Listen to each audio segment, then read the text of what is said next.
Bom, então, galera, hoje é dia 22/4, 16h50, estamos fazendo um esquenta para a live dos bimodais. Minha proposta são dois temas de debate. O primeiro tema é o primeiro tema que eu quero fazer é sobre o debate da escola, que eu acho que ele está mal conduzido. E o segundo tema é o debate de fundo, que é o blockchain. E aí eu estou lendo o livro do Bill Wilson, que é do AA, para o pessoal do Leituras Bimodais. E o AA tem duas linhas de conduta. O AA. Uma linha chama 12 passos. A outra linha chama 12 tradições. O que eu acho interessante é o seguinte: os 12 passos é o passo a passo do tratamento para o cara parar de beber. Então, como é que ele vai parar de beber? É o tratamento. As 12 tradições é como é que vai se estruturar os grupos dos alcoólatras anônimos de maneira descentralizada. É por isso que a gente tem um interesse no tema, porque é um projeto de descentralização usando, de certa forma, essa validação descentralizada sem tecnologia. É por isso que tem um interesse no AA. Então, o que eu acho que está faltando à escola? A escola está muito forte, talvez, pelo menos assim, investiu muito tempo nos 12 passos, no conteúdo da escola, na narrativa. Só que nós estamos pecando pelas 12 tradições. A gente não está fazendo um debate bem feito. E se a gente não fizer um debate bem feito, nós não vamos conseguir. A gente vai. É como se a gente tivesse casa de ferreiro, espeto de pau. Entendeu? Então a gente vai ter que se educar, vai ter que se policiar. Fala, Paliano. Fala, né, pô? Tá me ouvindo? Tô te ouvindo. Chegou a dar uma olhada no documento lá? Tá me vendo também ou não? Tô te vendo. Pô, toca essa guitarra aí pra gente, cara. Faz um Fazer uma solinho. live aqui. Não, faz um solinho aí, tipo Dire Straits, um negócio assim pra marcar a posição, né, cara? Vamos fazer uma live bimodal. Eu tô achando melhor, Alendo, que tá com baixa qualidade, entrar só o som, tirar o vídeo. Tá, joia, vou tirar aqui. Já mostrou a guitarra, já tirou onda, agora pode tirar. Beleza. Eu não cheguei a dar uma olhada Depois, depois. Acabei de chegar em casa, tomei um banho e tô aqui na live. Ah, fala. Tava no médico, então tive que pegar o carro, sair. um momentinho só rapidinho, deixa eu só colocar um ponto. Pode falar. O que eu acho interessante do blockchain, que eu estou lendo aqui nas minhas fontes aqui, é justamente a parte de prestação de contas. Ele tem uma capacidade de fazer de forma distribuída a troca de valor e promover de forma transparente a prestação de contas e controle. Isso chama ledgering. Integridade. É Tá. a contabilidade. É exatamente isso que eu estou querendo, Renato. Palhano, o que eu estava conversando aí, dando uma adiantada, é o seguinte. Eu estou lendo o livro do Bill Wilson para leitura bimodais. E no livro do Bill Wilson, você lê lá que você tem 12 passos, 12 tradições. 12 passos é como você para de beber. E as 12 tradições é como você organiza os grupos do AA. O que eu acho que está faltando aqui na escola, agora já nessa nova etapa, né, é uma organização. A gente tem que agora focar, nós que já estamos aqui na escola há mais tempo, vocês, os pensadores bimodais, a gente tem que agora organizar o nosso debate. Não é uma coisa que o NEPO pode fazer sozinho. Tem que ser assim, um trabalho dos bimodais experientes. O que vai ser? Olha só, e aí está a proposta lá no grupo. cada grupo vai ter um foco. Cada grupo vai ter um foco. Cada grupo vai ter um foco. E aí a gente vai, em cada grupo, ter uma organização, ter um tipo de debate diferente. Então, e aí o Renato está lembrando, eu gosto do blockchain, calma. Então olha só o que eu acho que a gente tem que fazer. Para eu poder, inclusive, ajudar, porque senão eu fico de fora dos debates. Eu não tenho como entrar no debate. Por exemplo, bimodal sênior. Bimodal sênior é café, chamei de café. Ali vale tudo. Desde que tenha a ver com digital, vale tudo. Não vai se falar de Bolsonaro, não vai se falar de Flamengo, não vai se falar de terapia de casal, não vai se falar de acupuntura, vai se falar de digital. Qualquer tema de digital. Aliás, até eu tenho que botar isso aqui, porque senão o nego vai começar a discutir aqui a acupuntura. Nos grupos bimodal sênior não tem debate, é papo solto sobre digital. Senão o nego se perde.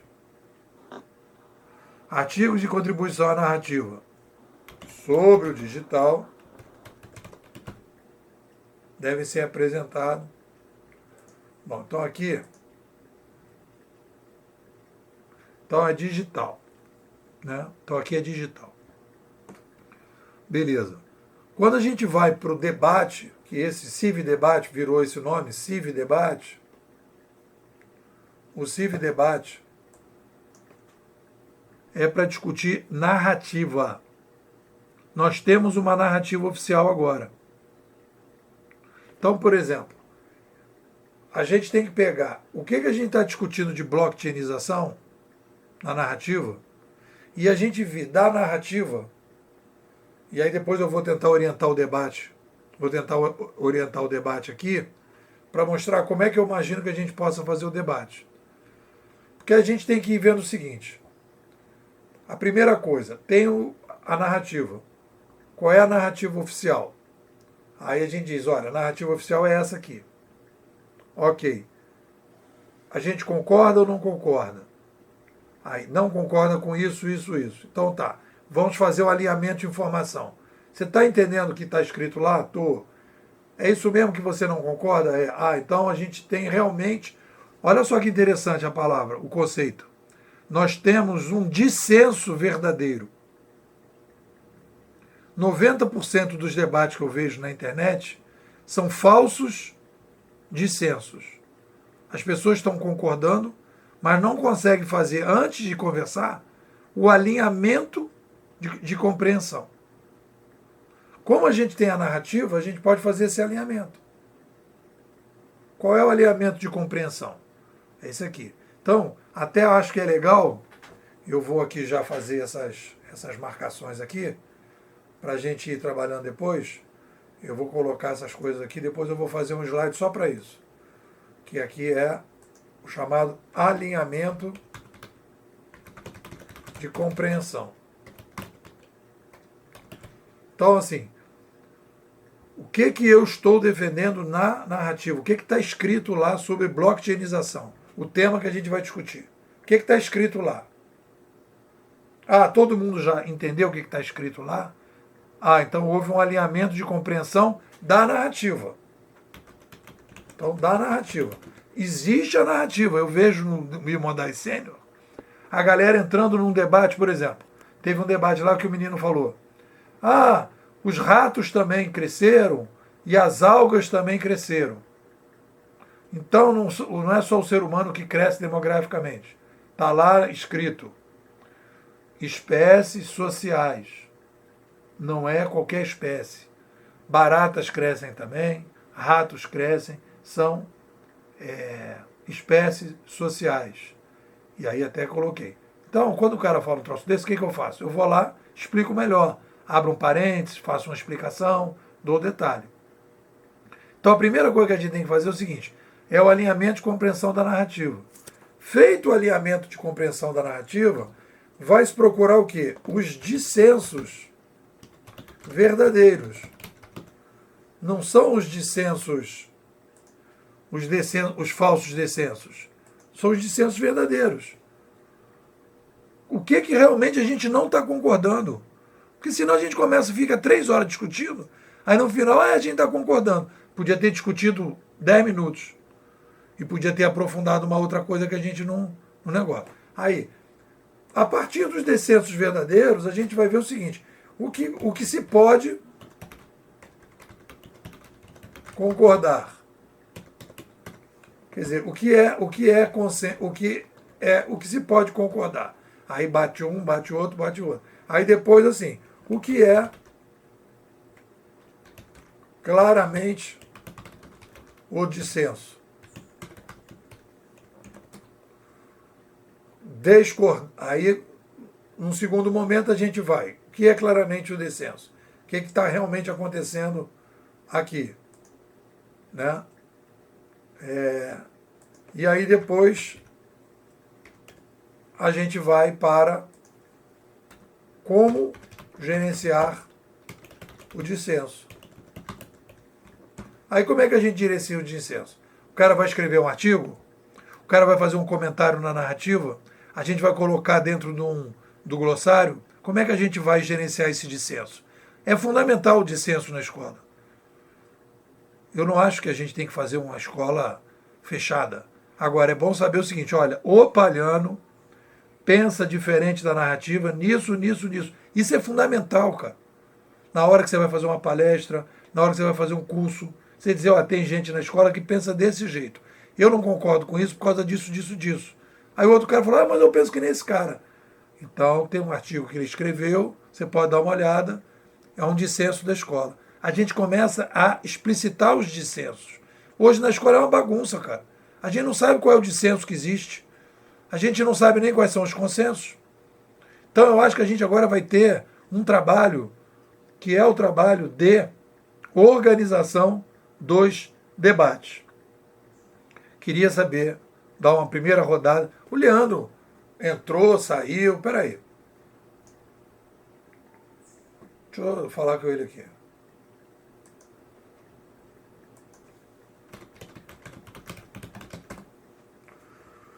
Bom, vamos lá. Quem chegou antes aí? Borella, o que você acha desse papo aí? Vamos começar por aí.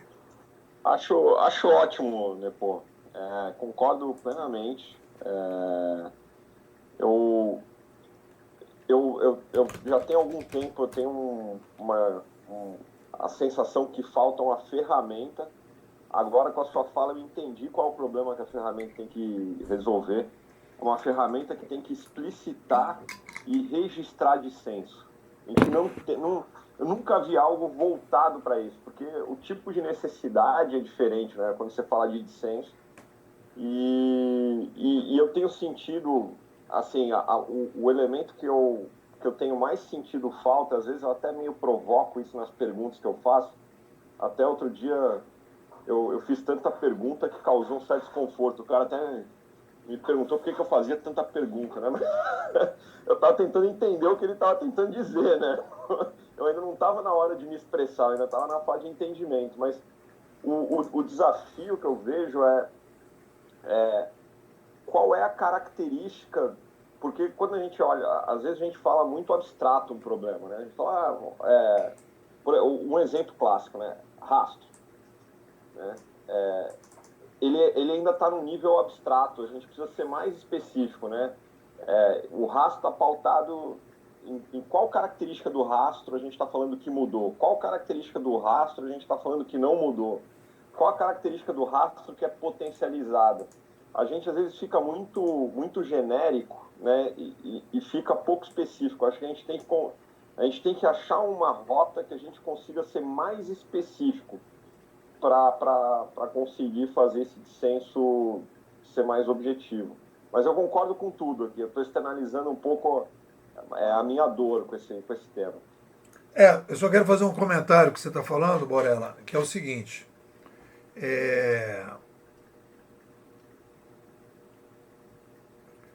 O que acontece?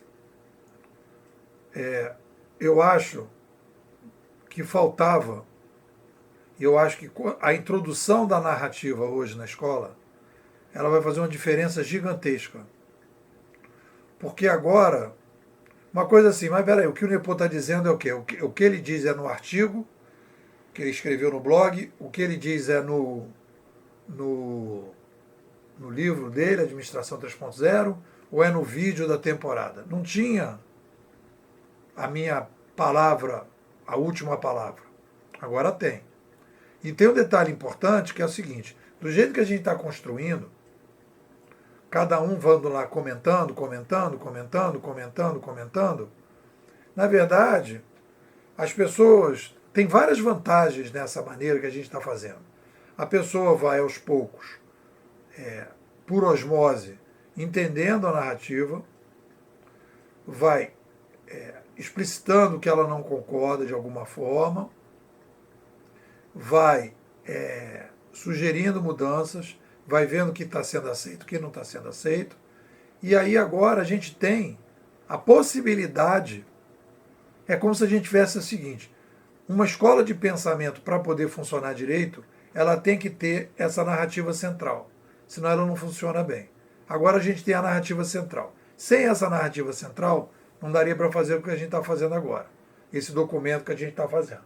Bom, então é o seguinte, eu como curador, de tudo que eu já li, de tudo que eu já discuti, de tudo que eu já pensei, de tudo que eu debati com vocês, etc.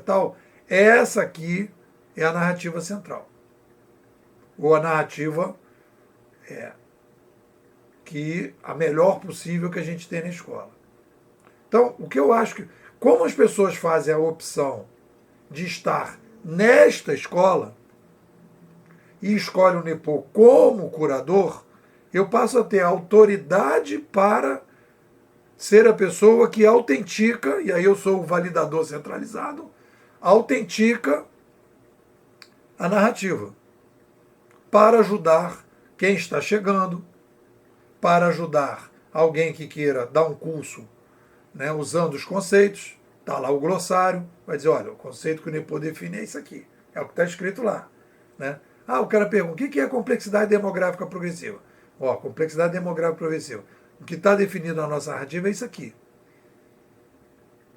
Pode melhorar? Pode, mas está definido hoje é isso aqui, na versão Gama 2.0.1. Pronto, é isso. Pode melhorar amanhã. Então a gente vai poder agora, com essa história, poder dizer o seguinte, que eu acho que a gente já pode praticar hoje em relação ao blockchain. Quando a gente for fazer o debate do blockchain, a gente tem que começar dizendo, há consenso entre a gente, né? Há um alinhamento de compreensão da narrativa. Todos os três que estão nessa sala entendem o que está sendo escrito na narrativa, o que está sendo dito lá sobre blockchain? É a primeira pergunta. Sim, todo mundo está entendendo. Ok. Segunda coisa. Quais são os consensos? Quais são os dissensos? Os dissensos são verdadeiros ou é um problema de alinhamento de compreensão da narrativa? Volta para o alinhamento de compreensão da narrativa. Não é isso que está escrito na narrativa. Não é isso que foi dito na narrativa. A narrativa, então, precisa ser melhorada, porque você não compreendeu o que está sendo dito na narrativa. Aí eu acho que a gente começa, inclusive um pouco, que acho que acontece também, que eu vi num debate que você fez lá com algumas pessoas do Sênior, as pessoas estão na escola não para vivenciar e, digamos, lidar com a narrativa da escola. Elas estão na escola para ter um grupo para conversar. Um grupo bacana, inteligente, legal, para falar sobre qualquer assunto. E aí, malandro, o que acontece? As pessoas que estão aqui em torno da narrativa ficam de saco cheio, porque o cara fala, cara, a gente tem uma narrativa. Então, o bimodal sênior, cara, fica quem quer. É debate aberto. Eu quero, hoje eu estou afim de, não tenho saco, estou aqui hoje, aqui e tal, vamos bater um papo com a galera lá? É uma galera interessante, um pessoal bacana, é um pessoal legal, tal, babá, sem compromisso nenhum. E aí acho que quando a gente for falar agora do CIV Debate, o CIV Debate tem que partir da narrativa. O cara dizer, a narrativa eu, no ponto tal da narrativa tal, na página tal, no lugar tal, eu não concordo por causa disso, disso, disso. Senão não inicia o debate.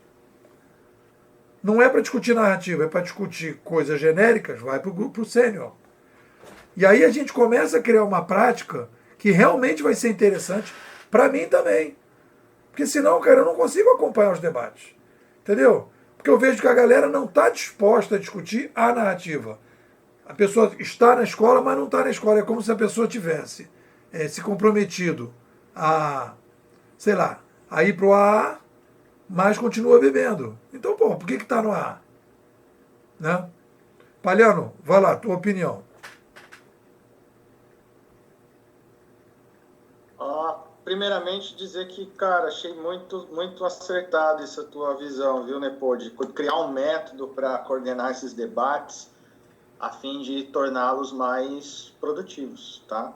Eu acho que isso vai sofisticando o trabalho e assim, eu entendo que a narrativa é um superproduto, mas eu também acho que o método de condução disso tudo é outro superproduto. Isso não me sai da cabeça. E à medida que a gente vai avançando, eu percebo que uma ferramenta vai acabar emergindo disso tudo aí. Então, olha só, vamos fazer o assunto. seguinte, Palhano, método de debate bimodal. Já deu o nome para a parada.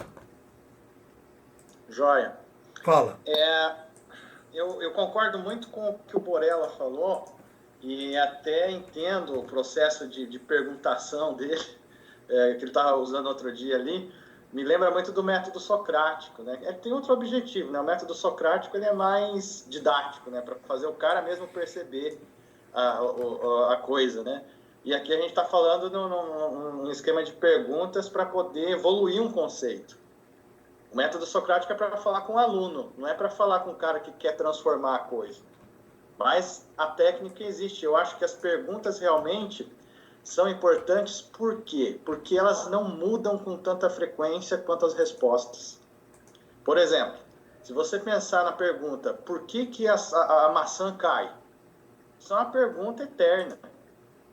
O Newton respondeu lá quando a maçã caiu na cabeça dele.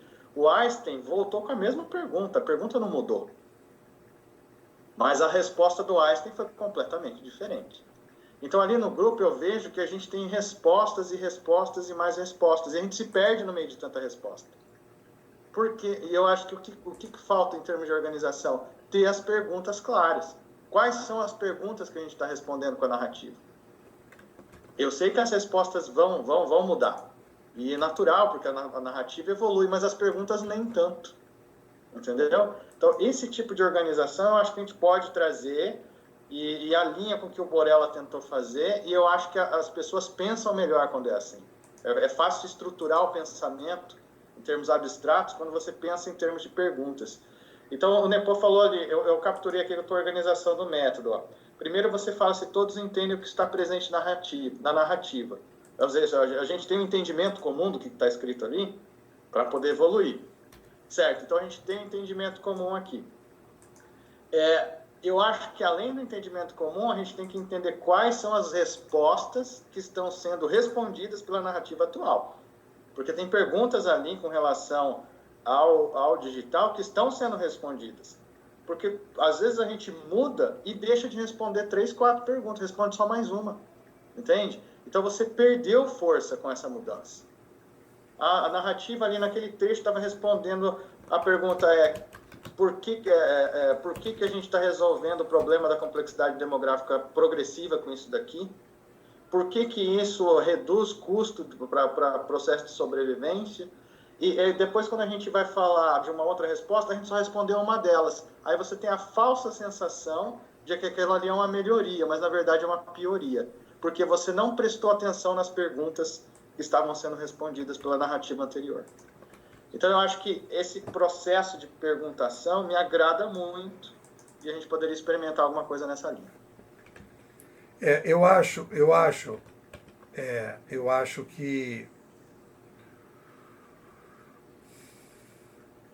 o seguinte.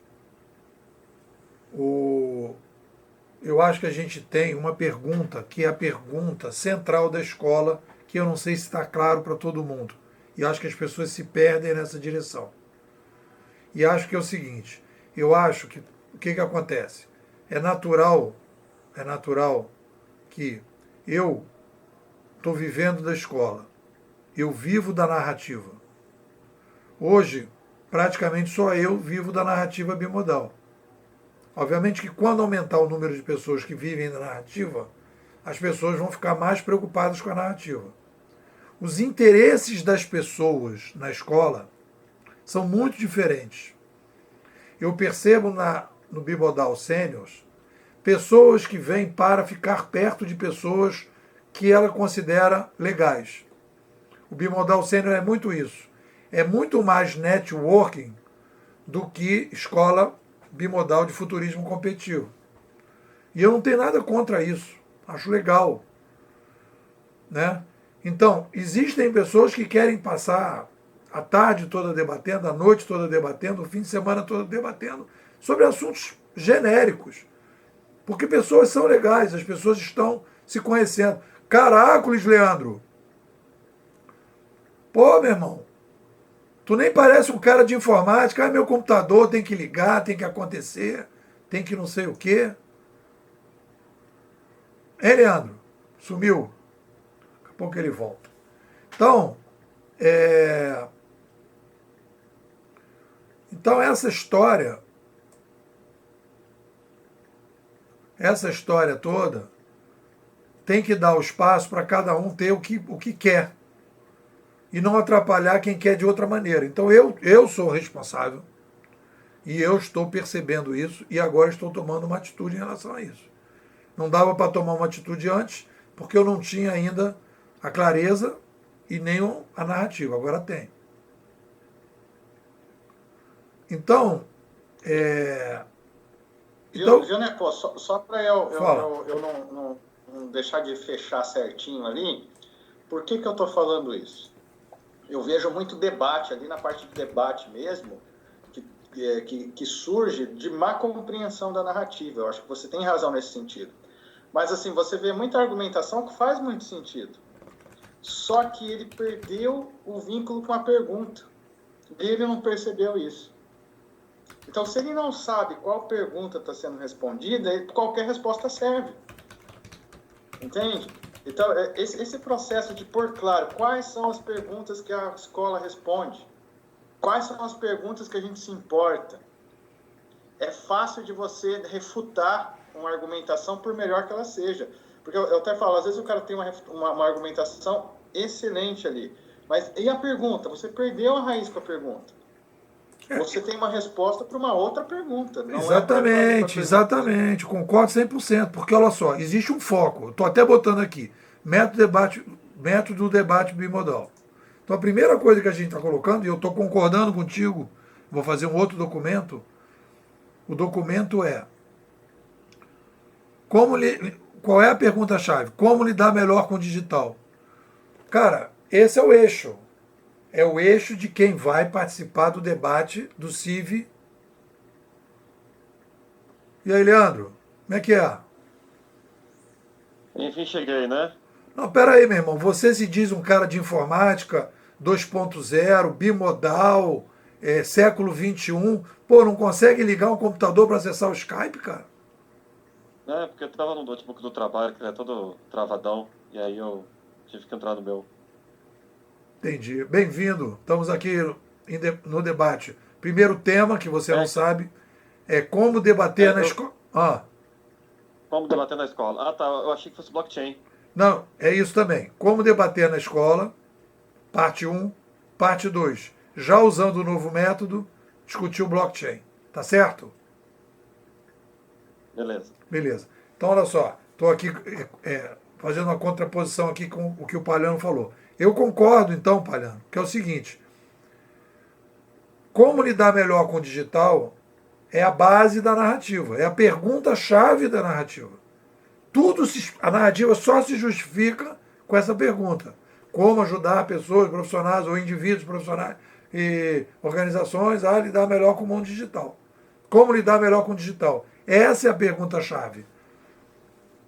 Só que as pessoas, quando vão para o sênior, elas se aproximam da escola não por causa dessa pergunta, porque elas querem ter um espaço de conversa. Tudo certo. E para isso serve o grupo sênior, é aberto. Claro que as pessoas poderiam, os bimodais mais antigos, pegar as pessoas que estão meio perdidas e ir colocando elas dentro dessa pergunta. Mas aí cabe às pessoas que estão no debate dizer, cara, não adianta a gente ficar discutindo dessa maneira, vamos discutir na linha dos bimodais, trazendo a pessoa para o CIV debate. Beleza? Então, isso é a coisa. Quando a gente entra nessa discussão, aí a gente vai ter que ter esse método. A gente está discutindo um método aqui. Além das regras dos grupos, um método de debate. Para a gente poder organizar o debate. Que a gente pode até botar naquele mesmo documento. Então, quando a gente for discutir blockchain, a gente pode seguir essa meta para a gente experimentar. O que a narrativa diz? Né? O que a narrativa...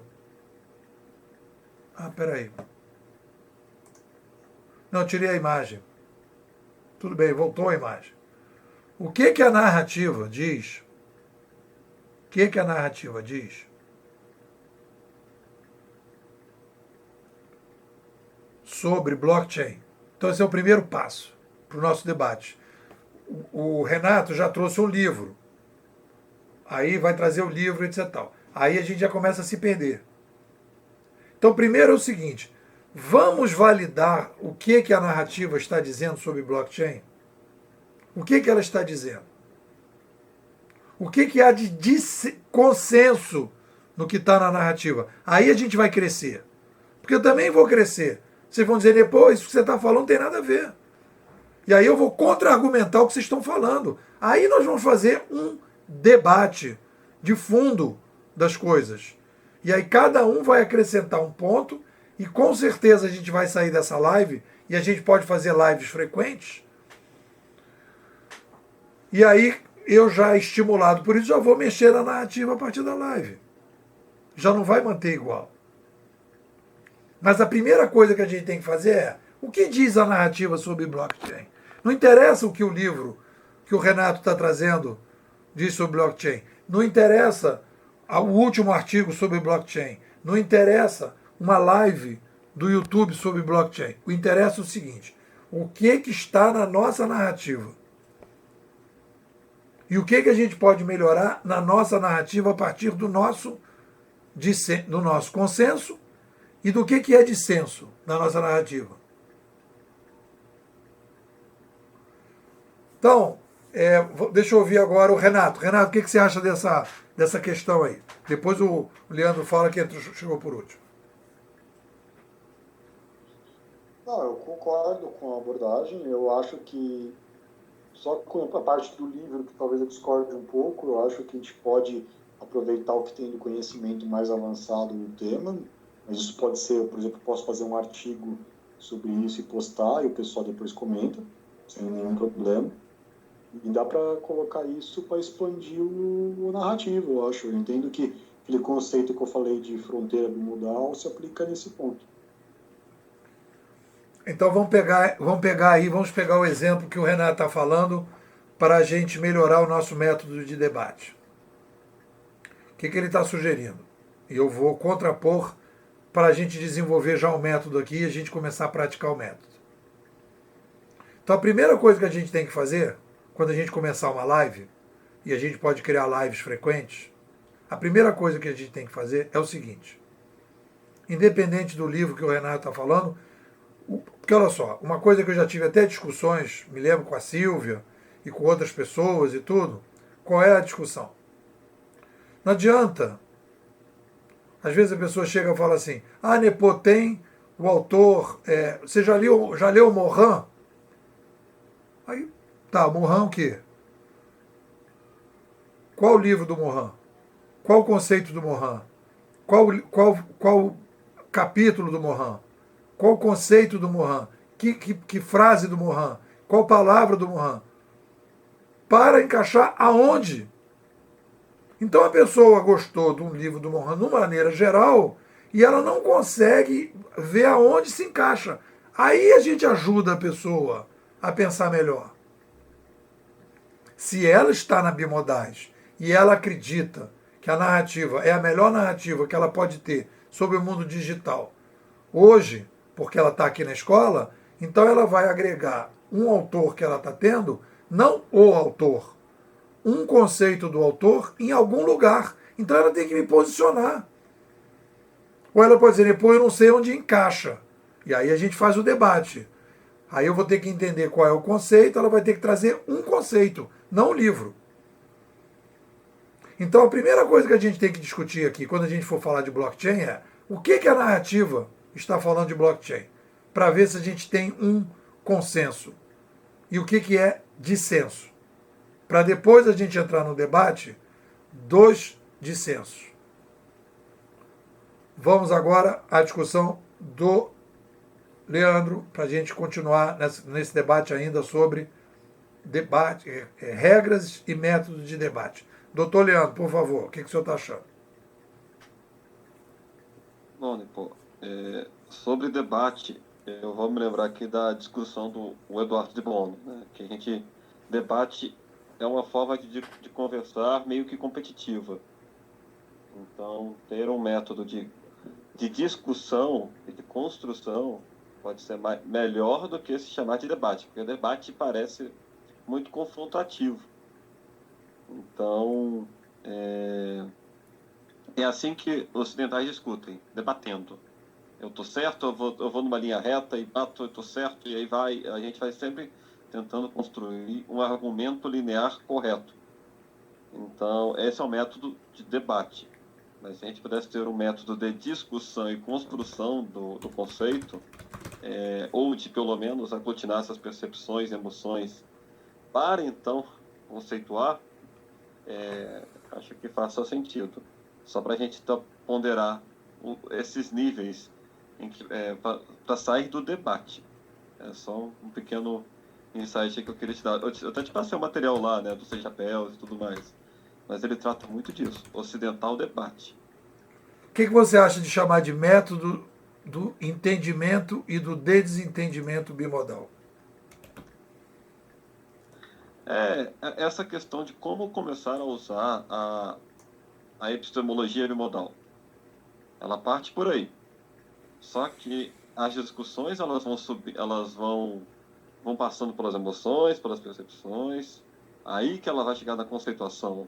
Então, saber perceber os ruídos e deixar subir de uma maneira mais amigável, nesse sentido, porque essa história de debater, eu sei, eu concordo, a gente é natural nisso, a gente debate. Então, assim, ter uma forma de discutir, o Eduardo de Bono, ele comenta para a gente discutir de forma paralela e não de forma vertical. Paralelo a gente vai divergindo, vai falando para lá e para cá, mas não fica conflitando com a discussão. Então, o 6 chapéus ele é mais ou menos isso. Ele permite que você abra a discussão sem ninguém ficar conflitando. Então, tem hora que a gente vai falar de emoção, tem hora que a gente vai falar de informação, tem hora que a gente vai colocar foco na conversa. Então, é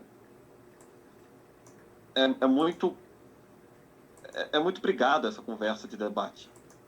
Então, a gente talvez chegar no método e ainda usar a sua forma de pensar, a sua epistemologia bimodal, ela é muito útil, só que é muito difícil. Então, alguém do lado de fora poderia servir de mediador. Ele não precisa ficar colocando argumento, mas simplesmente colocando boas perguntas. Olha, vamos para lá. Beleza. Depois vamos para cá. E aí, alguém contribui? Mas de forma mais, não pensamento linear, mas um pensamento mais disperso, permitindo essa dispersão para poder chegar lá. Seria isso. Eu acho que tem uma coisa que eu acho que a gente tem que entender, que é o seguinte: uma escola de pensamento, ela tem como missão criar uma narrativa. Ou a gente entra nessa perspectiva, ou a gente não vai conseguir Eu botei aqui, método do entendimento bimodal. Como descobrimos os consensos e os dissensos na escola. Então eu acho que a gente tira o debate, bota método do entendimento, porque o entendimento do dissenso interessa. A gente não está querendo descobrir os consensos. A gente quer descobrir também o que a gente não concorda. Porque isso vai agregar todo mundo. Realmente, não vou chamar de debate, o entendimento do dissenso é fundamental. Eu não concordo com o Borella neste aspecto, por causa disso. Isso é fundamental. Até para a gente começar a fazer as encruzilhadas. A gente começar a dizer, olha, essa é a narrativa central, mas tem os afluentes. Tem um afluente que vai para cá, tem um afluente que vai para lá. Né? Fala, Borella.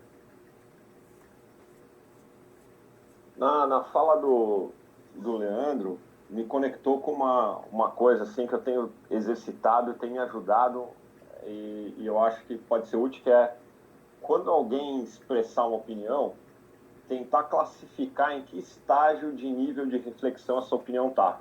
Então chegar e dizer, para mim, o meu entendimento pessoal, isso ainda é uma percepção. Eu também tenho dúvida. Ou seja, na hora que a pessoa diz assim, para mim isso está no estágio de percepção, ela está dizendo, eu ainda tenho dúvida, eu preciso amadurecer isso, mas eu estou percebendo isso aqui.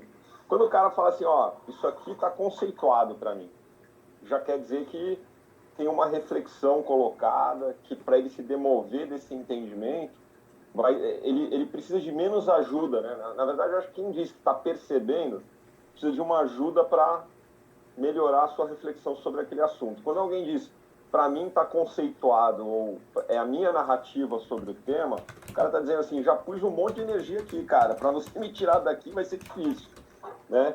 Então, acho que isso pode ajudar a reflexão. Claro que a gente vai, à medida que a gente for pondo requisito, né, de cada vez que a gente vai se comunicar, a gente vai ter um requisito, né, de itens a serem colocados, a gente vai burocratizando um pouco, né? Onde é esse ponto de equilíbrio, né? O que é fundamental a gente explicitar e o que não é fundamental para não burocratizar demais. Acho que a gente vai ter que buscar isso nesse processo aí. Mas a fala do Leandro me lembrou que eu tenho feito esse esforço, tem me ajudado. Eu percebo mais quando eu estou mais flexível ou quando eu estou menos flexível na hora que eu faço isso. Eu vejo muito assim, a galera chega e fala assim, eu acho. Aí você fala, tá, mas quantos livros você leu sobre este tema? Sobre isso que você está falando. Você acha no modelo Zeca Pagodismo? Alguém falou, você ouviu uma live assim, durante meia hora e já chegou à conclusão? Agora, o que eu acho que é o que a gente tem que... O que a gente tem como facilitador, galera? Porque senão a gente começa a viver um drama total. Existe um facilitador, existe uma narrativa central. Dialética bimodal? Não sei. Vou botar aqui como... A dialética, ela tem um método que tem tese e antítese, né? Antítese. E uma síntese, necessariamente. Eu acho que ela ajuda, sim. Agora, eu não sei se ela captura todos os debates, entende? Todas as conversas. Porque, às vezes, você tem um conceito, e o conceito, se você for seguir o método científico e não a dialética, ele tem uma característica de ter o falseamento. Então, você tem um conceito, e para provar que esse conceito é falso, tem esse pré-requisito aqui. Se você não cumprir aquilo, o conceito segue válido. Agora, a tese e a antítese geralmente é uma ideia que contrapõe a outra. Ela não está tentando falsear a outra. Ela está tentando contrapor. E, geralmente, desse embate, desse debate, sai uma síntese, que é o melhor das duas ideias. Onde eu cedi, onde você cedeu, e a gente tem uma nova ideia que é o melhor das duas. O método científico não é assim. O método científico funciona ou não funciona. E tem horas que você precisa aplicar o método científico, e eu acho que tem horas que é a dialética. Então, quando você fala de dialética bimodal, pode ter esse entendimento restritivo. Olha só. Eu acho que é o seguinte, vamos então, já usando a prática aqui. É consenso? Então a primeira pergunta para a gente começar, olha só, vamos trabalhar aqui com uma seguinte questão. É consenso? Vamos começar a trabalhar dessa maneira. Primeira pergunta que a gente tem que fazer é o seguinte: é consenso que uma escola de pensamento deve construir uma narrativa? A primeira pergunta que eu faço. Esse é o primeiro passo para a gente poder construir como a gente vai debater. Se a narrativa é o foco da escola ou não. Esse é o primeiro passo. Se todo mundo concorda com isso, todos os debates são na direção da narrativa. Hoje teve uma coisa importante, que o Leandro, no comentário que ele fez das regras, ele falou, a narrativa é open source. Eu falei, não, o que é open source são os conceitos. Porque essa narrativa é a forma que eu consigo comercializar, o texto é uma forma que eu consigo comercializar para manter a escola funcionando. Se ela ficar open source, eu simplesmente não consigo ganhar dinheiro. Então, o que é open source são os conceitos. Se alguém quiser pegar todos os conceitos e quiser jogar em qualquer lugar, não tem problema nenhum. Ah, não, só pode falar dos conceitos se pedir autorização do NEPO. Isso não existe. Pode fazer os conceitos que quiser.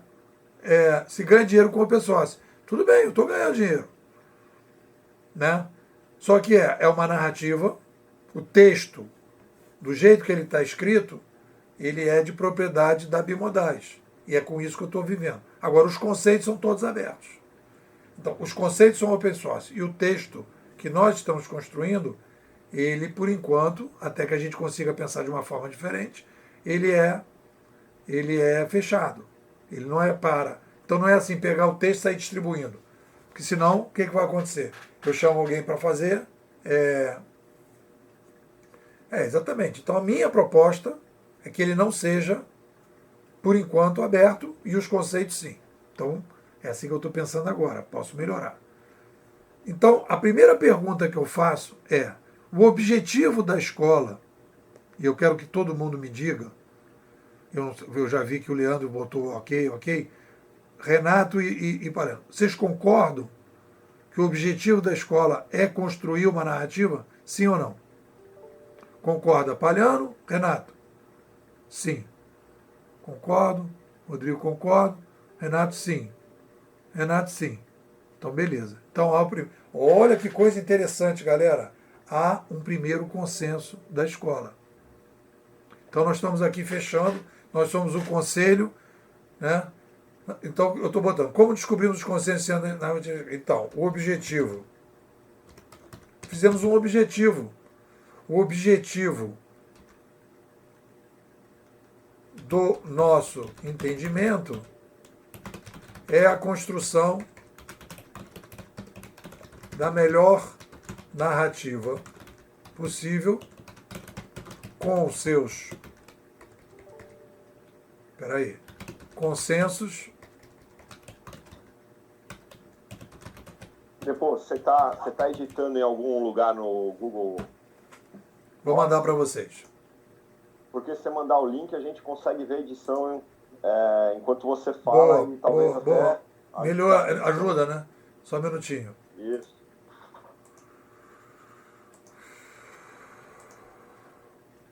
Deixa eu botar aqui no chat.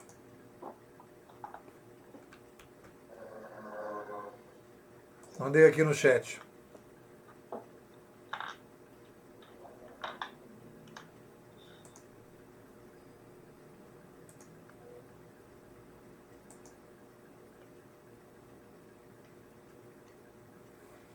Então, olha só. Boa ideia. Então, olha só. O que acontece, galera? O nosso objetivo é fazer a narrativa. Então, Palhano, o que eu acho que é interessante nessa discussão é o seguinte: a pergunta já foi definida antes, quando o cara entrou na escola. Não tem debate de pergunta. O debate de pergunta serve para Deixa eu só terminar. Deixa Deixa eu só terminar. termine. A pergunta já está definida. A escola tem como.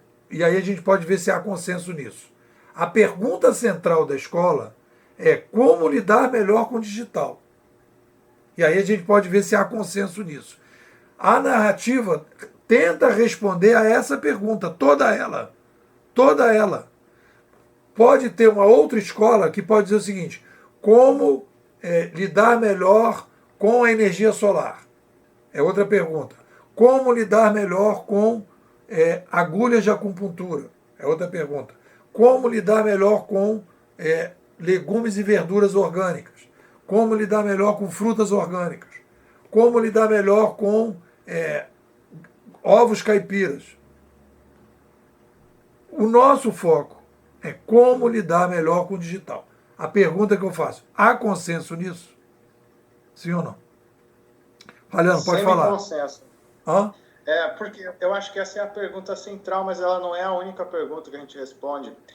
Todas as outras perguntas que precisam existir estão subordinadas a ela. Então, subperguntas. Então, a gente está dizendo, concorda? Isso. Então, vamos colocar o seguinte. Aí Pergunta-chave, que a gente vai chamar, ou pergunta primária?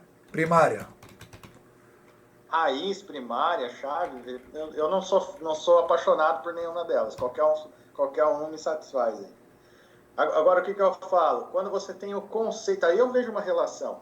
Quais são os conceitos da escola? A gente não tem um inventário disso hoje. Quantos conceitos a escola tem? Então, pera o seguinte. Quais são eles? Olha só, pergunta primária. Isso. Né? Pergunta primária. Para responder essa pergunta primária, a gente tem conceitos. Conceitos não são respostas. Não, eu sei. Olha só, depois nós temos perguntas secundárias. Estou colocando aqui. Aí depois nós temos conceitos primários, que é o chamado núcleo duro, que eu vou botar aqui. Ok.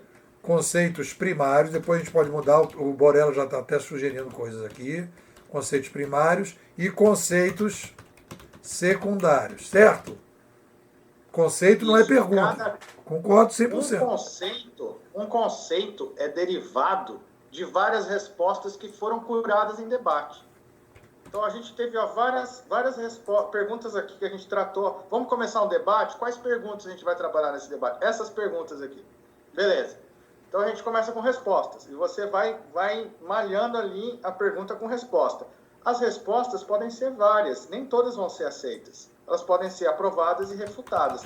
Agora, quando você chega num conjunto de respostas, geralmente você está num conceito. E esse conceito pode responder a mais de uma pergunta. Então, por exemplo, você pega o conceito do triângulo da sobrevivência. Quantas perguntas estão sendo respondidas ali? Não é uma só, são várias. Entende? Aquele conceito, ele é mais rico do que a resposta de uma pergunta só. E aí, quando você tem vários conceitos, você, na coleção, responde a pergunta raiz. A pergunta raiz é respondida pela coleção dos conceitos. Agora, os conceitos são construídos com a metodologia do debate bimodal. Não, olha só. A pergunta raiz é respondida pela narrativa. A narrativa é formada por conceitos primários e conceitos secundários. É isso aí. Então, estamos falando a mesma coisa. Então, é que assim, a pergunta raiz e a narrativa é a resposta da pergunta raiz. Agora, a narrativa é composta de conceitos. É isso. A narrativa isso aí está na parte 1, né? Então, isso está na parte 1, que é a... A narrativa é composta de conceitos. Você tem vários conceitos. O triângulo da sobrevivência é um conceito da narrativa. Certo? Certo. E você tem vários outros conceitos dentro da narrativa.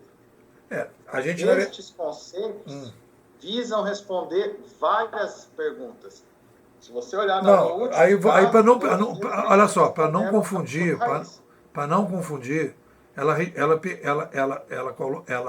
porque a pergunta raiz pega tudo. Aí a gente pode fazer o seguinte: ela responde várias perguntas secundárias, que a gente pode chamar de... Perguntas secundárias, é isso. Você está certo. A pergunta raiz é uma só. E aí que eu digo, porque senão a gente se perde no debate. Narrativa respondem perguntas secundárias. Mas essa composição é importante porque ela auxilia no processo de melhoria da narrativa. Porque quando alguém for fazer um debate, propor um debate, fala, qual conceito você está querendo debater aqui? Aí ele vai falar, aqui são os conceitos da narrativa. É esse conceito aqui, o triângulo da sobrevivência, eu não concordo com ele. Falou, tá, você prestou atenção em quais perguntas ele procura responder? A hora que ele olhar nas perguntas, talvez ele até entenda que ele já está errado. Entende? Então, para ele contrapor esse conceito, ele tem que responder todas as perguntas que o conceito estava respondendo. Do contrário, ele não entendeu o conceito, ele não entendeu o problema. Certo. Então, isso fica auto-evidente.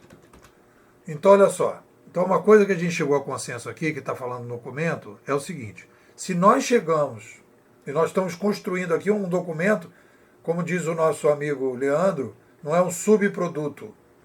É um mega produto que saiu de uma subdiscussão. Não é isso, Leandro? Então, o modelo de debate vai em torno da narrativa. Há consenso nisso. Nós temos uma pergunta raiz, e nessa pergunta raiz nós temos uma narrativa que a gente está aqui colocando perguntas filosóficas, perguntas teóricas, perguntas metodológicas, que o Borella está colocando ali, e a gente então tem essas perguntas que vão sendo ajudando a gente a construir a narrativa. Cada uma dessas respostas vão aparecendo os conceitos.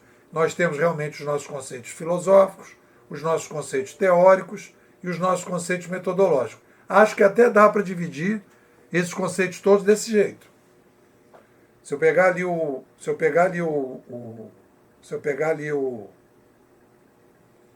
glossário, eu consigo separar uma coisa da outra. Então, o que acontece?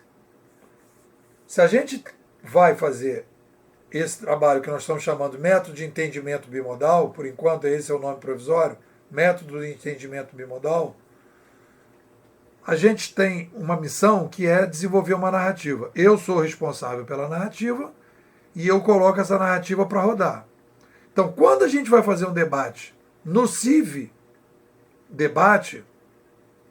quando a gente vai fazer um debate aqui, a primeira coisa que a gente tem que se perguntar, em qualquer situação, no bimodal sênior, alguém pode argumentar. Gente, vamos voltar à narrativa? Alguém pode colocar isso.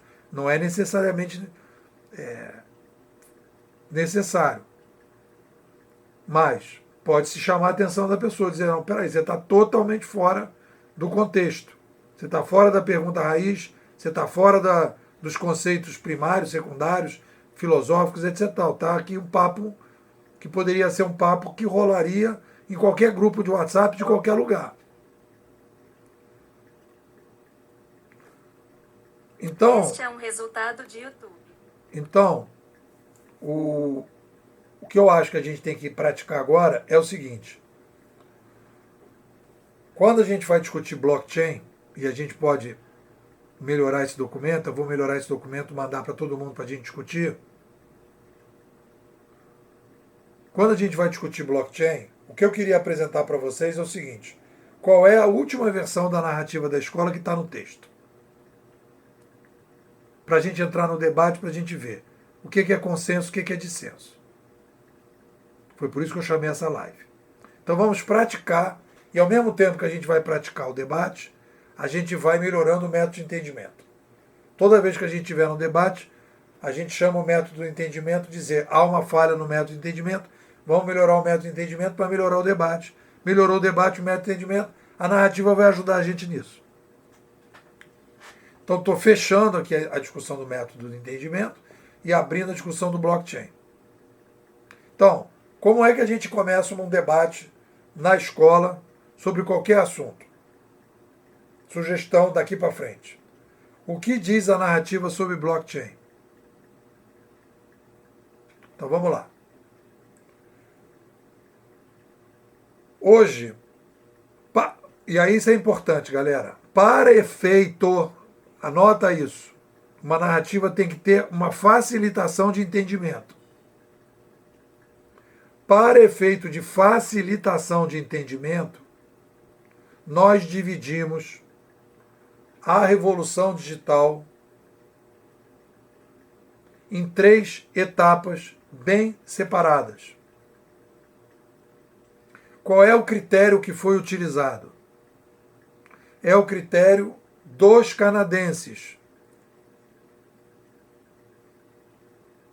A partir da síntese que eu fiz dos canadenses. Os canadenses dizem: quando chega uma nova mídia, muda a civilização. Então, isso faz parte de um dos nossos conceitos que a gente está chamando aqui de conceitos fundamentais. Ou, como o Renato sugeriu, fundamentos bimodais. Um dos fundamentos bimodais é esse. Chegou uma nova mídia, mudou a civilização. Aí, na interpretação do que dizem os canadenses, presta atenção, galera. Eles dizem que chega-se 2 patas. Eu estou chamando de patas. A gente pode arranjar um nome melhor. 2 pernas. Se fosse um tripé seria melhor, né? 2 patinhas que vêm. Uma pata é canal. A outra pata é linguagem.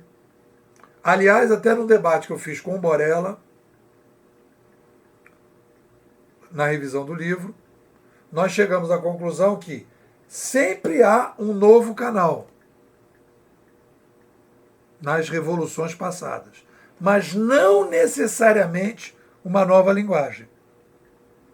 Então, quando a gente faz a análise do avanço da civilização e a gente faz a análise da revolução civilizacional, a gente está delimitando que existem 2 patas.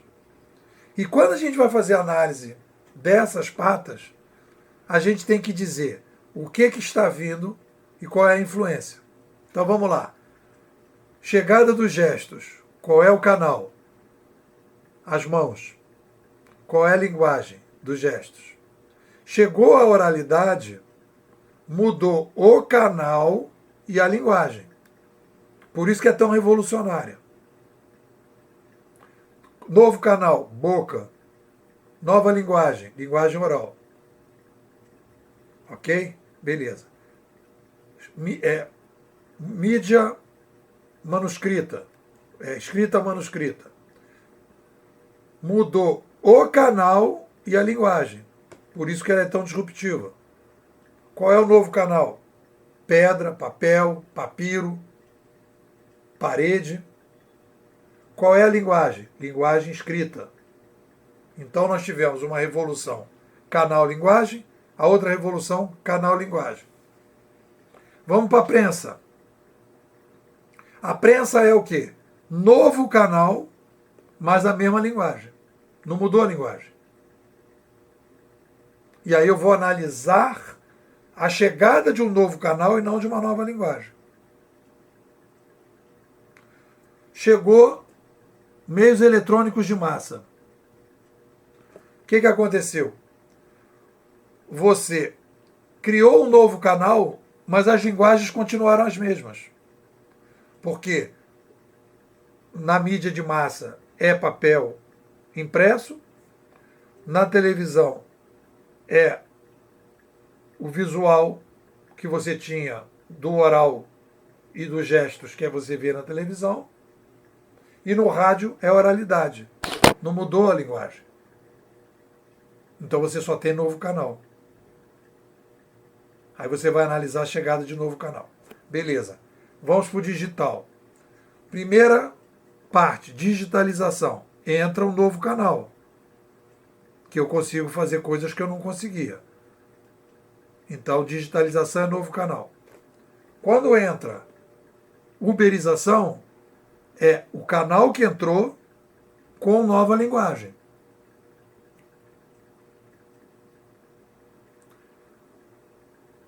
Aí, quando fala de blockchainização, nós estamos falando de um novo canal, é uma nova revolução de canal, porque Uma coisa é uma plataforma centralizada, como o do Uber, e a outra coisa é um Napster, que você não tem plataforma central. A plataforma, o ecossistema do blockchain é um novo canal. E a linguagem é a linguagem dos rastros, que permite você poder aferir. Então, para a gente começar a usar o método, a pergunta que a gente vai fazer é o seguinte: há consenso em relação a essa análise? Há compreensão do que foi dito? Há consenso? Primeiro, se há... Eu compreendo, respeitosamente discordo, mas acho que a minha discordância não contribui para a narrativa nesse momento. Eu aceito o que foi proposto. Mas você discorda do quê? Eu discordo, por exemplo, que livro não traga uma nova linguagem. Eu acho que livro traz. Eu acho que, assim, se você analisar a evolução alfabeto, a escrita em papiro e o livro, eles têm impactos na sociedade em termos da percepção, enfim, influencia a cabeça das pessoas, tanto quanto, vamos dizer assim, a internet. Eu colocaria na mesma categoria, entendeu? Eu acho que ele é impactante a nível de linguagem, como você põe. Peraí, deixa eu pegar uma caneta aqui, deixa eu anotar. Quando muda só o canal, o impacto na humanidade é pequeno. E, na verdade, quando a gente introduziu o livro no Gutenberg, foi gigantesco. Foi um impacto, talvez, maior do que o alfabeto. Então, tudo bem. Então vamos construir o que está sendo colocado como dissenso. Você está dizendo que dentro do livro impresso, para a gente entender bem o dissenso, que dentro do livro impresso, o livro impresso é uma nova linguagem. Isso, ele ok. É uma nova linguagem. Então tudo bem. É isso que a gente precisa fazer. O livro impresso traz uma nova linguagem. Aí a gente pode bater papo sobre isso. Traz uma nova linguagem. Depois, o Palhano já tinha trazido isso, né? Acho que em algum momento, dentro da construção do livro, a gente convergiu para isso, né? Mas foi no contexto da construção do livro. Isso nunca foi debatido, né? De forma estruturada.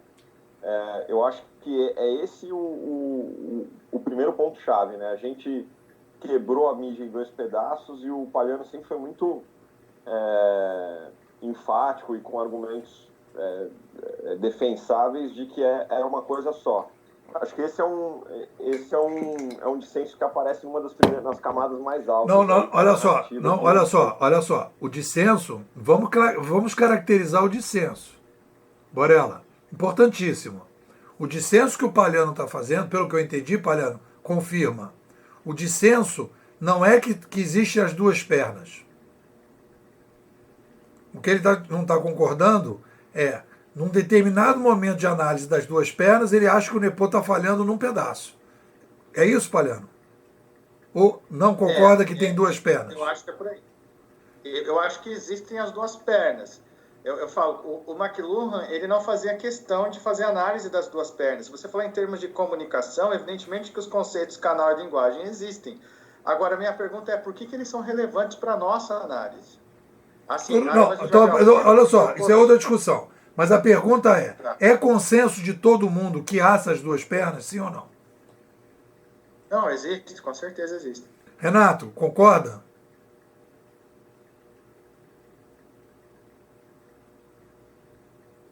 Leandro, se manifestem. Todo mundo concorda que existem 2 pernas? Sim. Renato, sim.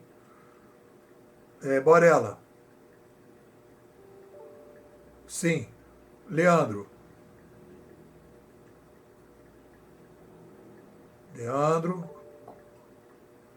Leandro. Deve ser, não tem conhecimento. Votou abstenção. Votou abstenção. Ô, Leandro, meu irmão, você aqui não tem direito à abstenção, não, cara. Entendeu?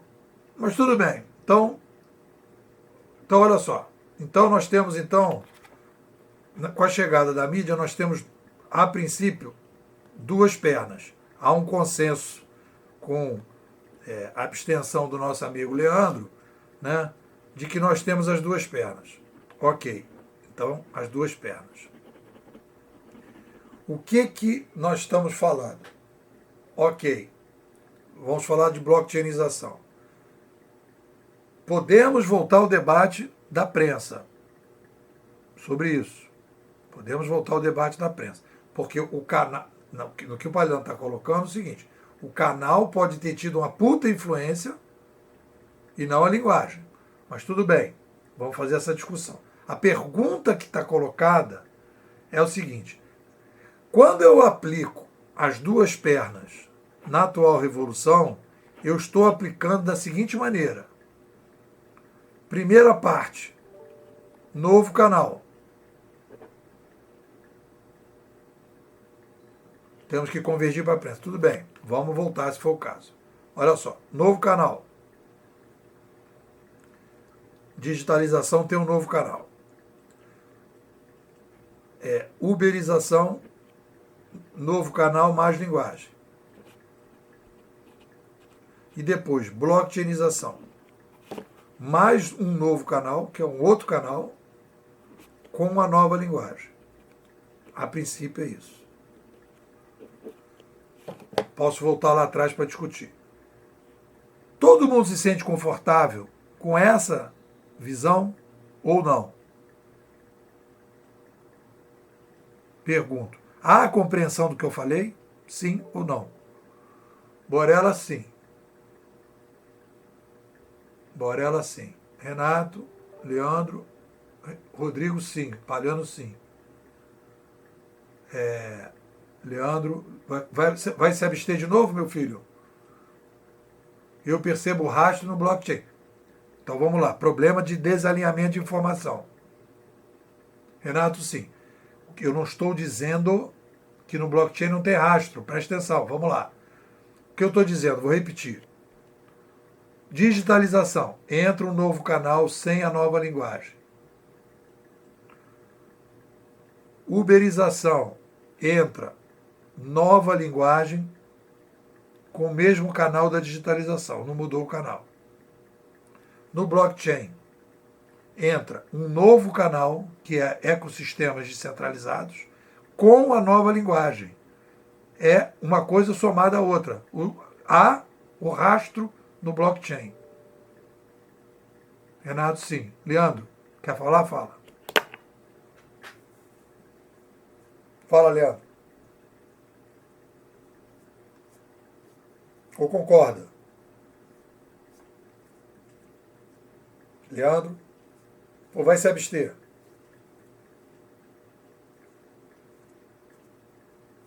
Bom, então vamos lá. Rodrigo, Palhano e reunião sim. Tá, beleza. Então, nós chegamos a um consenso legal. Vamos voltar então ao tema que eu... Então a gente chegou ao consenso, não sei o Leandro, se ele concordou ou não, né? Porque olha só que interessante para o nosso método. O que o Leandro fez, argumentou, foi um desalinhamento de informação, não foi dissenso. Olha como é que a gente tem que evoluir no nosso debate. Ele apresentou um desalinhamento de informação. Não sou conhecedor de blockchain. Foi um desalinhamento de informação. Eu não disse que o blockchain não tem rastro. Então foi simplesmente um desalinhamento de informação. Ok, então olha só. Galera, vamos pegar esse argumento do Palhano. Fala, Borella. Pode fazer. Isso. Eu ia usar justamente o argumento do Palhano. Só estou entendendo o seguinte. Quando ele diz que a prensa traz uma linguagem, ter uma linguagem está muito associado até com impacto, né? Talvez isso explique por que o rádio e a TV não tiveram o mesmo impacto que a prensa. Então, vamos dizer, eu estou usando uma outra forma de tentar validar o argumento do Palhano, né? Ou seja, o impacto posterior sinaliza que pode ter havido uma linguagem, e essa lógica explicaria, talvez, porque o rádio e a TV não tiveram o mesmo impacto, né? Olha só, muito bom. Que ocorreu com a fala do Palhano. Muito bom o debate. Muito bom debate, Palhano. Obrigado por você trazer esse debate. Mas vamos analisar o que nós estamos falando aqui, porque tem aí alguma coisa que a gente precisa botar no meio dessa história aí. Olha só, pessoal. A prensa, olha o que eu disse. Eu disse que a escrita manuscrita trouxe linguagem e canal.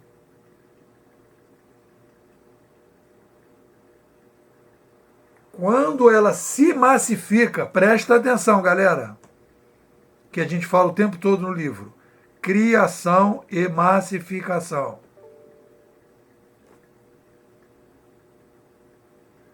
Criação e massificação. O que aconteceu com a escrita? Ela vem canal e linguagem quando surge a manuscrita, e ela só se massifica, o canal e a linguagem, com a prensa. Mas a linguagem escrita não surge com a prensa. Acho que dá consenso isso. E o impacto, presta atenção, galera, e o impacto que nós temos depois da chegada da prensa é o impacto do canal e da linguagem. Eu concordo com o Palhano. Só que ela não foi criada, a linguagem escrita não foi criada com a prensa. Seria ilógico dizer isso, porque a linguagem é a mesma. O que houve foi a massificação da linguagem e do canal, que é diferente da criação. Fala, Borella. Esse é um ótimo exemplo daquilo que eu coloquei na minha primeira fala. Você vê, existe uma camada mais abstrata, que é a linguagem. Mas, na verdade, a gente estava falando de características diferentes da linguagem, ou de propriedade, né? Um caso é criar, o outro caso é massificar. Um ponto aqui que talvez traga uma complicação é o seguinte: a gente precisaria fazer em toda a análise histórica, dizer o canal foi criado ou massificado, a linguagem foi criada ou massificada. E quando a gente estiver falando sobre a linguagem num determinado momento histórico, a gente tem que dizer se a gente está falando da massificação ou da criação. Isso aí, isso é muito bom. Isso é um ganho gigantesco para o nosso debate. Que, por exemplo, isso não era uma coisa que a gente tinha discutido muito. Então eu concordo com o Palhano que o impacto da linguagem escrita ocorreu tanto da linguagem como, quer dizer, o novo canal viabilizou a massificação da linguagem. Só que a linguagem não é nova. Fala, Palhano. Tá, assim como eu coloquei no começo, o McLuhan nunca separou isso, ele analisava esses dois impactos como uma peça só. Eu não digo que não exista essa separação e que ela não seja relevante, a gente só tem que evoluir para dizer por que é relevante essa separação, porque daí a gente consegue derivar conceitos baseados nessa definição, né? Mas, por exemplo, o que não pode se ignorar é o impacto do canal nessa análise. O canal também é bastante impactante. Então, quando a gente fala do livro, a gente está olhando assim, a gente massificou e a coisa começou a todo mundo ter acesso. Isso é impacto da linguagem ou do canal? A linguagem é irrelevante aí. O canal é que está impactando a sociedade. Olha só, então vamos parar aí. Quando a gente fala da TV e do rádio, mesma coisa. Ele acelerou a sociedade. O efeito sobre a sociedade foi a aceleração da sociedade. Olha só, Palhano. E a linguagem, tanto faz a linguagem. Eu discordo do Borella quando ele faz uma comparação dizendo que a prensa impactou mais a nossa civilização do que a eletricidade, o rádio, a TV. Eu acho que foi, se você colocar em números, talvez tenha sido menos. Se você olhar como a população cresceu pós-eletricidade, como ela cresceu demograficamente pós-prensa, na época da eletricidade ela cresceu muito mais. Olha só, assim, peraí, só um minutinho. Você já está entrando num outro dissenso. Você já está entrando em outro dissenso. Não tem problema nenhum ter os dissensos. Eu acho que a gente só tem que caminhar devagar. Você está entrando agora já em outro dissenso, que é que a mídia não é... Então, vamos com calma. Isso que eu digo, a gente tem que ter uma educação, a gente tem que se reeducar para fazer debate. Senão a gente vai perder o fio da meada. Tem que ter calma para fazer o debate. Então, olha só. O que você está argumentando? Primeira coisa que eu quero chamar a atenção, e aí a gente já tem intimidade para conversar sobre isso, é o seguinte. O McLuhan, ele é uma pessoa que nós usamos alguns conceitos e descartamos vários outros. Ele não pode ser uma referência o tempo todo. Ah, se o McLuhan não disse, se o McLuhan não pensou desse jeito, se o McLuhan não foi assim, se o McLuhan não foi assado, então, não, esquece o McLuhan. Esquece o McLuhan. Se ele não pensou e não dividiu a prensa, o canal e a linguagem, ok, beleza. O Pierre Lévy também não fez isso. E nós estamos fazendo. A pergunta é, ajuda ou atrapalha? E é isso que ele está perguntando. Então eu vou mostrar para você o quanto ajuda pensar desse jeito. E é a uberização. Só visualizamos a uberização e explicamos a uberização por causa da linguagem. Então você vai lá, na capacidade, né? Por exemplo, na oralidade, chegada da oralidade. Qual é a diferença que faz a linguagem? Eu consigo sofisticar a capacidade de explicitar coisas. Isso não é canal. Quando eu saio dos gestos e passo a falar.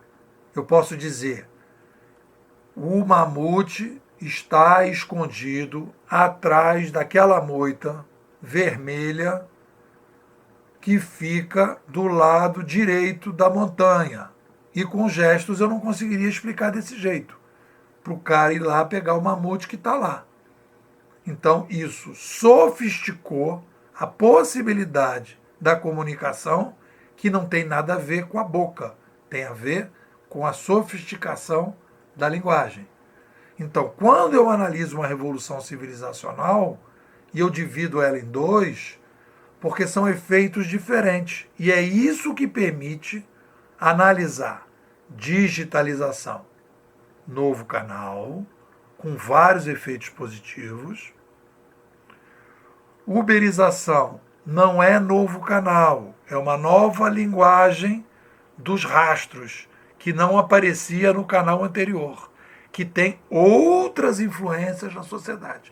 Não estou dizendo que é mais, que é menos, que é X, que é Y. Estou dizendo que são outras. E depois, com o blockchain, muda o canal. A gente pode descobrir algumas mudanças de linguagem no blockchain. Eu ainda não consegui ver, mas pode ter. Porque é uma área muito nova, que está muito aplicada num determinado setor que a gente não viu ainda. Não é uma área que a gente pode dominar tanto. Então, a primeira coisa que a gente está tendo de dissenso aqui é, quando a gente voltou lá para trás, que a gente está falando. A linguagem. Então, o Palhano... Então, o que foi a argumentação que eu fiz? Palhano, você disse, não, eu acho que na Idade Média, na chegada da prensa, não foi uma linguagem. Não, foi uma linguagem, não foi só canal. Aí a gente chegou à conclusão que o Varela colocou. Criamos a linguagem lá atrás e massificamos na Idade Média. Foi essa a conclusão que nós chegamos. A pergunta que eu te faço, você concorda com isso ou não concorda? Assim, o que eu tenho de registro dessa análise é o seguinte: quando você fala que a linguagem do livro se restringe à escrita que está ali dentro, que já tinha sido inventada antes, né, em termos de alfabeto, de escrita, eu concordo. Eu acho que isso não mudou no livro. Agora, a maneira como você consome o livro, McLuhan configurava uma linguagem. Por quê? É diferente você ler um livro do que você ver aquela mesma mensagem escrita na parede. Você está confundindo, mas aí, só o Ou seguinte, escrita no papiro. olha só, Palhano,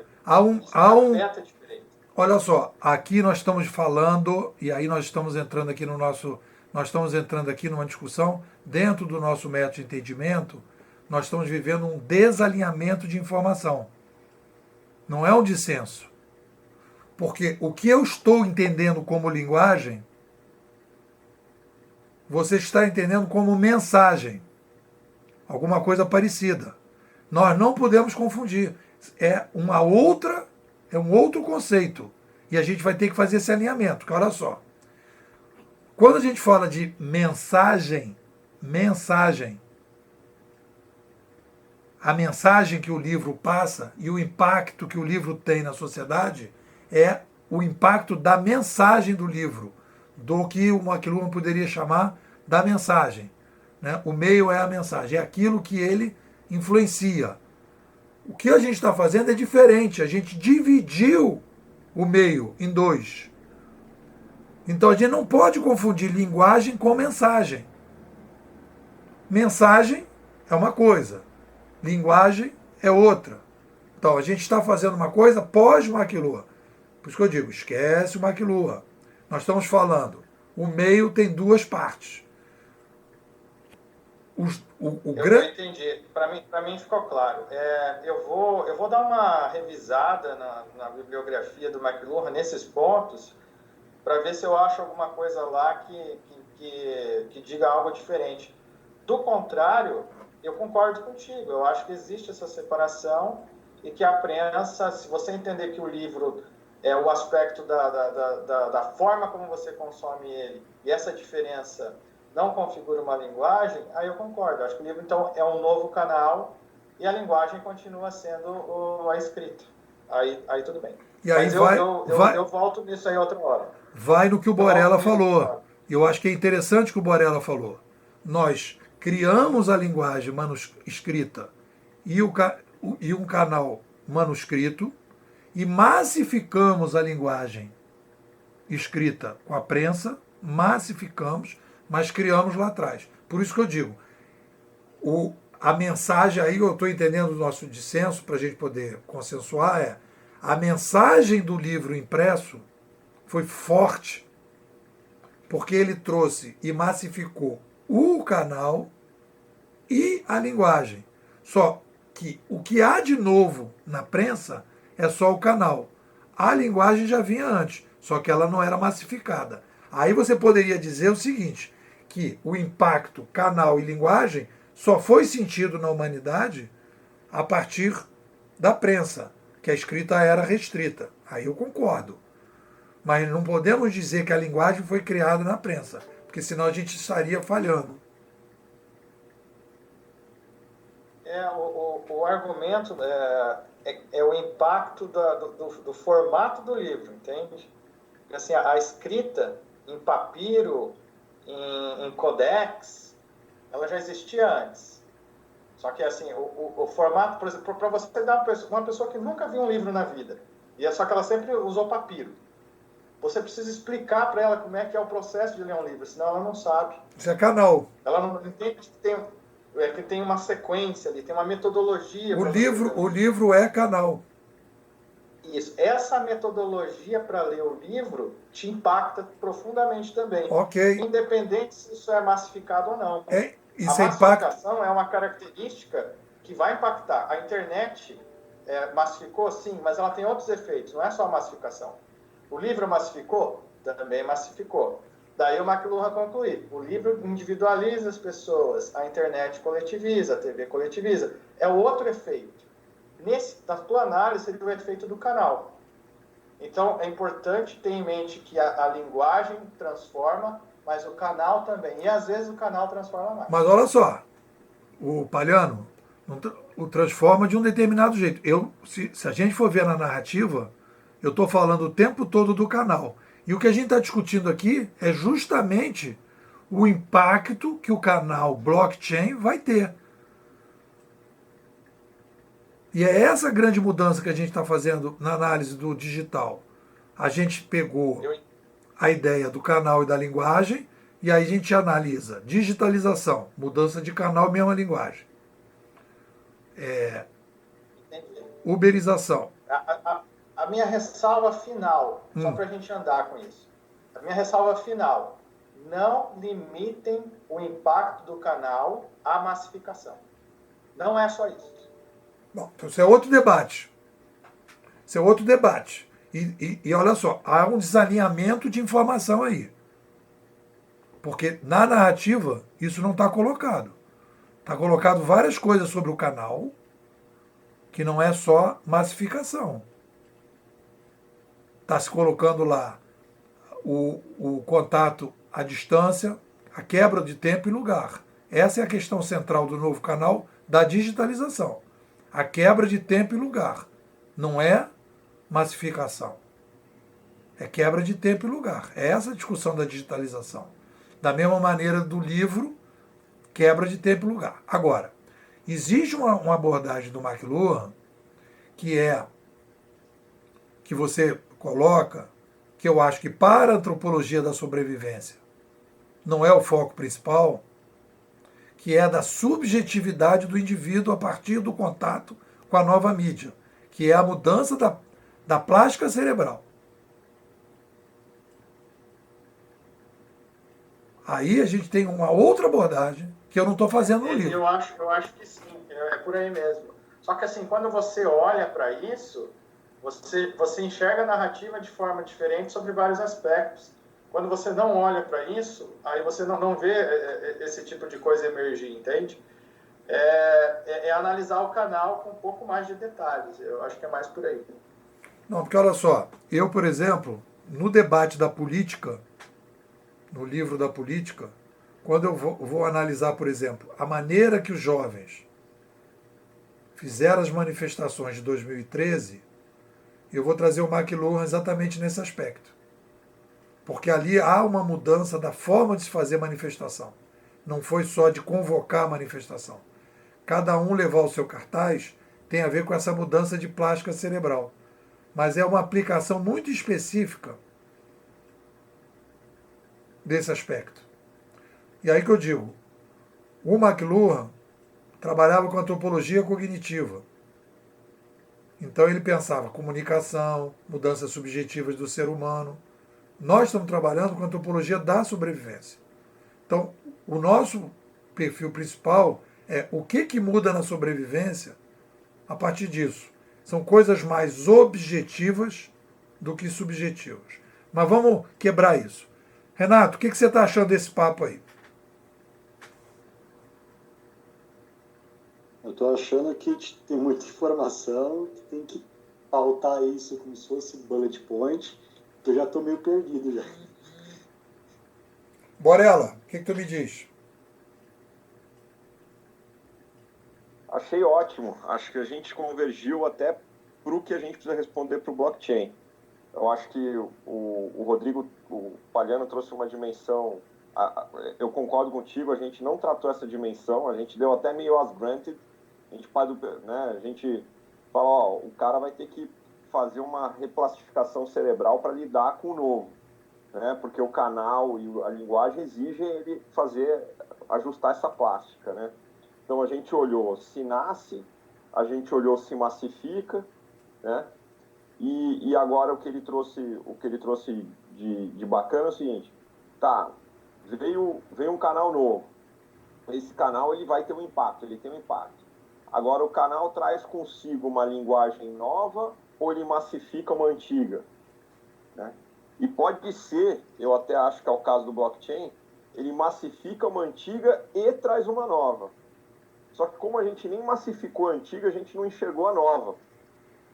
Mas eu acho que o blockchain vai trazer as duas coisas. Aí tudo bem. Beleza, eu quero pegar esse teu ponto. Leandro, como é que está a tua cabeça aí nesse debate aí? Depois eu volto para esse assunto, que eu quero trazer esse assunto. Borella. Primeiro é o método do debate, né? Só para a gente sair do debate e sair para uma discussão construtiva. Aí eu deixei a sugestão aí. vamos concordar por um tempo com o Rodrigo e aí construir a narrativa em função, concordando com isso e depois validar, porque senão fica uma discussão isolada com todo mundo batendo contra. Então só fica uma sugestão aí. E se a gente concordar, como é que a gente construiria essa narrativa? Aí depois disso que a gente volta e vê, faz sentido? E não ficar no ponto de início, vamos, não vamos, vamos, não vamos. Não entendi, Leandro. Explica um pouco melhor. Posso sugerir uma coisa? Fala, Renato. Oi? Eu não entendi o que o Leandro falou. Só fazer um adendo. Na parte de plasticidade cerebral eu entendo um pouco mais porque eu estudo um pouquinho de neurociência. Eu entendo que a mídia, se ela for impactar alguma coisa, é a nível subconsciente. Porque eu acho que o que aplica a parte comportamental seria a parte consciente. Aí entraria a tecnocultura. Então, se a gente for trabalhar a mídia como impacto no cérebro, seria na parte subconsciente. Se a gente for trabalhar a nível consciente, a gente tem que trabalhar no nível de tecnocultura. Só isso. Eu acho que a abordagem do McLuhan é uma abordagem subjetiva, interessante, que dá para aplicar em algumas situações, principalmente quando vai se discutir política, é onde eu vejo que eu posso pensar alguma coisa nesse nível, né? Mas, quando eu falo de antropologia da sobrevivência, que eu estou falando de complexidade demográfica progressiva, de resolver os problemas complexos que a gente tem com o novo canal, com a nova linguagem, eu tendo a não ir muito fundo nessa discussão. Não é que ela não é relevante. Ela não é relevante para o foco que a gente está fazendo. Então, não quer dizer que eu discordo, eu concordo com a visão do McLuhan. Eu acho que muda a plástica cerebral. Agora, eu posso concordar e não estar aplicando porque eu acho que não cabe para o foco específico que a gente está trabalhando, que é como lidar melhor com o mundo digital. Claro que aí você vai dizer, não, mas existem mudanças na plástica cerebral que estão acontecendo que a gente precisa estar atento. Toca-se um pouco nisso quando se fala da mudança informacional, da maturidade, mas é muito uma coisa, e aí eu concordo com o Renato, é mais do consciente do que outra coisa. Então, quando a gente fala, se há um consenso do que a gente está conversando, a gente está vendo aqui que digitalização é canal novo, linguagem antiga, uberização é linguagem antiga, linguagem nova, canal antigo, e blockchainização é linguagem nova que já estava sendo feita na uberização, com canal novo, que é o peer-to-peer, que é o blockchain. O que o Borella coloca, e eu não sei, eu não estudei a fundo, o blockchain traz uma nova linguagem, além da linguagem dos rastros. Borella, defende aí a tua ideia. Tu acha que traz? Eu estou na fase da percepção ainda, não consigo defender essa ideia, não. Acho que para a gente começar agora, acho que podemos ficar no contexto ainda de massificar rastro. Né? Se vai surgir uma nova ou não, acho que é uma pergunta em aberto. Eu tenho a percepção que sim, mas eu só estou externalizando uma percepção, não pretendo me posicionar agora sobre isso. Acho que a gente não precisa se posicionar agora sobre isso. Mas eu gostei muito desse conceito massificação de rastro. É muito interessante. Fala, Leandro. Mas aí que tá, temos que definir o rastro anterior ao blockchain que se replica no blockchain, porque ele não é só a questão da validação distribuída. Ele pode ser muito similar à linguagem digital que eu estava chamando lá, algo mais simples. Não só reputação distribuída, mas só linguagem digital, que faz rastro, que é tudo por ali. É como se só circulasse esse tipo de comunicação. É como se fosse um telégrafo, né? O telégrafo só passava... Explica o que você está chamando. Então vamos lá, vamos alinhar. O que você está chamando de linguagem digital? Linguagem digital seria tudo aquilo que fosse acessível ao algoritmo. E, preferencialmente, que as pessoas não passassem pela voz e texto para depois chegar no dado digital. Dá um Se exemplo. você conseguir, igual, por exemplo, o caso que acontece lá, onde eu estou vendo, alguém instala o equipamento, e aí tem que digitar o número de série do equipamento. Aí ele pega o telefone e fala, fulano de tal, o número de série é esse, esse e esse. Aí vai lá e alguém vai lá e digita o número do série do equipamento. Quando a gente coloca a internet das coisas, então a gente começa a criar ali um rastro digital, uma linguagem digital, que vocês não estavam querendo chamar de rastro, mas então eu chamei de linguagem digital, porque não passa pela voz para depois alguém digitar. Estava até comentando com o Borella sobre esse termo. Mas isso não é escrito? Isso não é escrito? Então, estava conversando aqui com o Borella, ele estava também passando o termo de digitização. Né? As pessoas digitam o formulário. Quer dizer, passou por um momento de voz e texto, e aí foi e digitou a decisão. Mas isso não é Então, escrita? assim, Isso não é linguagem escrita? isso é linguagem escrita. Hum. Eu vejo a linguagem digital algo que não passa por essa discussão humana. Mas me dá um exemplo, não consegui ver o exemplo. Tudo que você falou é escrito. Tem que ser uma linguagem assim, Sim, que não é escrita. Porque se o cara falou e o cara As escreveu. máquinas já informam direto, Hã? as máquinas já informam direto no sistema, não passou por escrito, foi uma linguagem digital. Ela linguagem passou por um digital sistema tipo o quê? Então, Um processamento de dados que você está falando? isso. O blockchain não teria muito disso? Basicamente é isso. Eu não entendi. Leandro, eu estou com a sensação que você está descrevendo como linguagem a convergência do mundo real com o mundo digital. O blockchain vai ter o mesmo problema.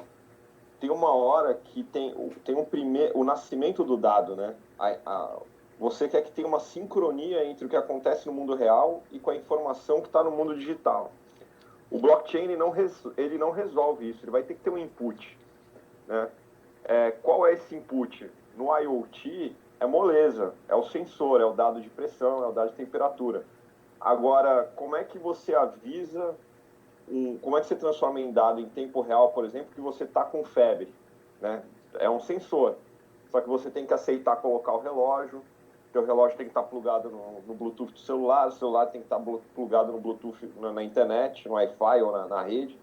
Se uma desses elos cair, o blockchain para de funcionar. Porque não tem informação mais da temperatura. Então, essa convergência do mundo real e o mundo digital, eu não vejo como uma linguagem. Tá?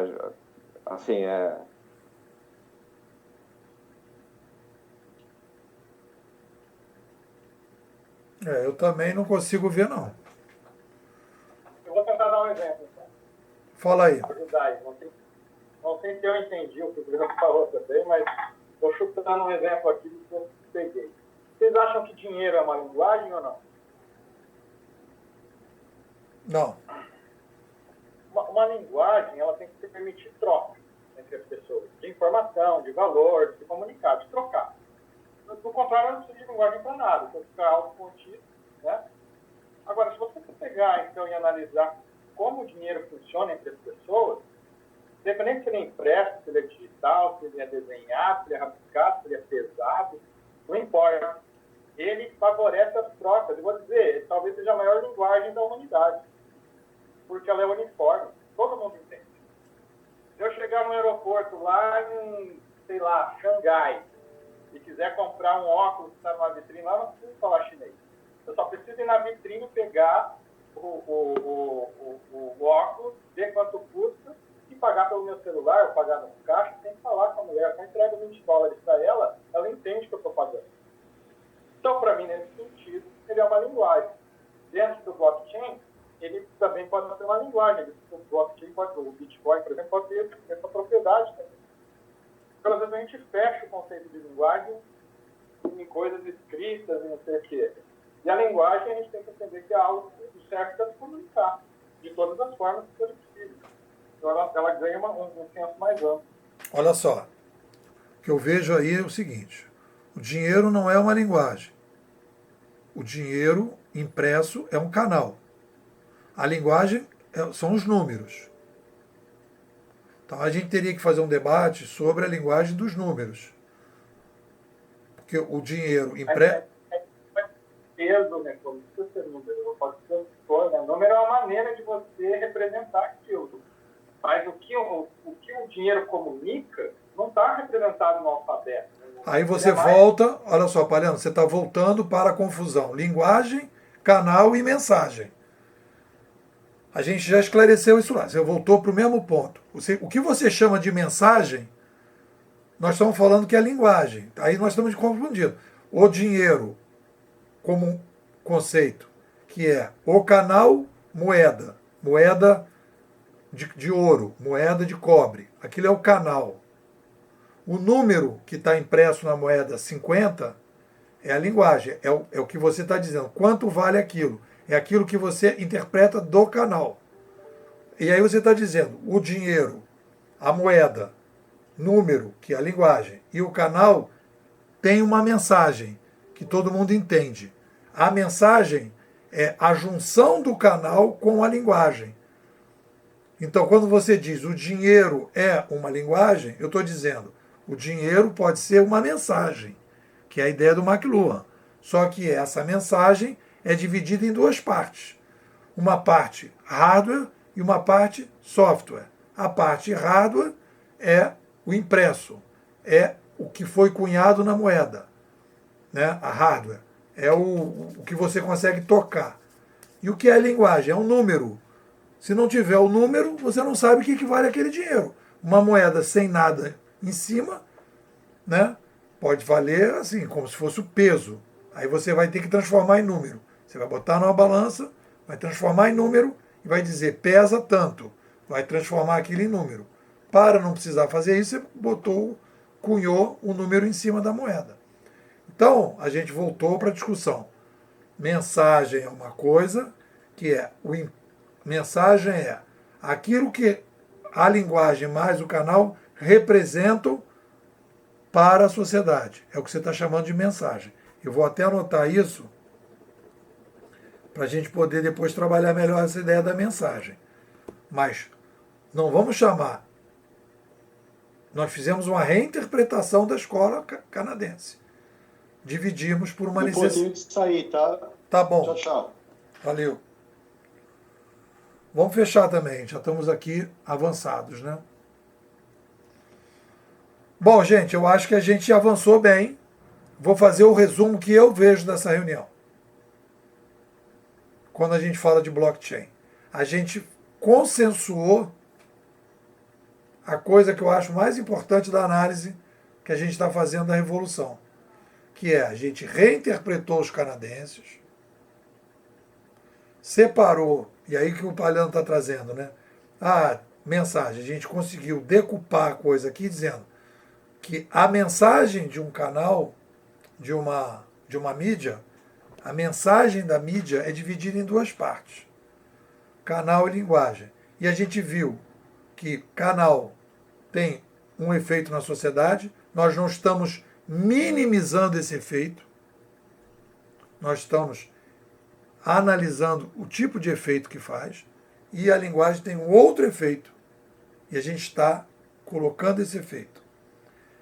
E a gente dividiu essas duas partes, e aí voltou a discussão do dinheiro, aí o dinheiro é um outro debate, que a gente no blockchain vai ter que fazer, e acho que tem uma discussão que ficou em aberto, que o Palhano trouxe, dizendo que a energia tem mais impacto ou tem mais força de mudança do que as revoluções midiáticas. Isso é uma outra discussão para um outro momento que a gente pode guardar aqui. Energia versus mídia, que é uma das coisas dos fundamentos da escola, que estão sendo, que a gente viu que não tem consenso. Bom, vamos fazer o seguinte. Palhano, qual é a tua avaliação do nosso papo? Eu gostei da estruturação, eu acho que ela ajuda a manter o foco. E acho que assim, essa discussão de canal, linguagem e mensagem, ela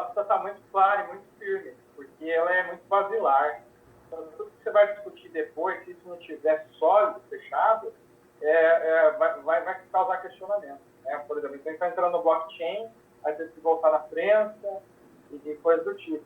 Então, tem que fechar alguma coisa, porque pode haver até discordância sobre esse fechamento, mas de agora em diante, os debates que não forem sobre essa discordância não devem mais levar isso em consideração, porque senão a coisa não anda. Então, por exemplo, definiu que é assim que analisa cada mensagem, ótimo, eu já não vou mais trazer essa discussão. Então, eu acho que isso já estaria fechado. Então, eu vou discutir em cima do que há consenso, para que as coisas evoluam. Eu acho que o método acaba mostrando isso. Ótimo. Leandro, fala aí. Se a gente sair do método debate para o método de construção de conceitos, já é outro produto ouro aí da escola, né? Porque a gente tem que atuar em revisão de disciplina. Então, vai ser bem interessante. Eu te falo que o meu conhecimento de blockchain é muito irrisório, não é um campo de estudo meu, então eu só estou aprendendo. Beleza, Borella, diz aí. Foi ótimo, concordo com o Palhano. Eu acho que hoje, né, apareceu um pouco a questão assim, acho que o que eu vou dizer agora não estou desmerecendo o que foi feito. Acho que foi ótima a velocidade que você escreveu o livro. Cada um contribuiu com o livro na proporção que tinha disponibilidade de tempo, né?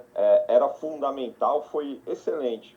Agora, como avançou rápido, os níveis de envolvimento na discussão e contribuição ficaram um pouco diferentes. Então, para mim está claro que nesses debates agora a gente tem que vir lá de cima para baixo, né? Acho que você provocou isso quando você falou, vamos começar pelo objetivo da escola, pessoal. Na verdade, você está dizendo, vamos junto passar de cima para baixo agora e fazendo um cheque se a gente está convergindo. E a gente aqui chegou num ponto que a gente falou, bom, a minha leitura de hoje, pessoal, precisamos voltar um dia aqui para bater o martelo no nosso entendimento de linguagem, canal e mensagem, né? E finalizando aqui os meus comentários, acho que para olhar o momento, né, se troca o número de 1 para 2 ou se a gente sempre vai precisar se perguntar se nasce um canal, se esse canal massifica uma linguagem antiga e se nasce uma nova linguagem. Eu acho que o nascimento de uma nova linguagem, talvez, seja a hora que muda o número, né, de 1 para 2, por exemplo. Né, não muda o número, à esquerda do ponto, né?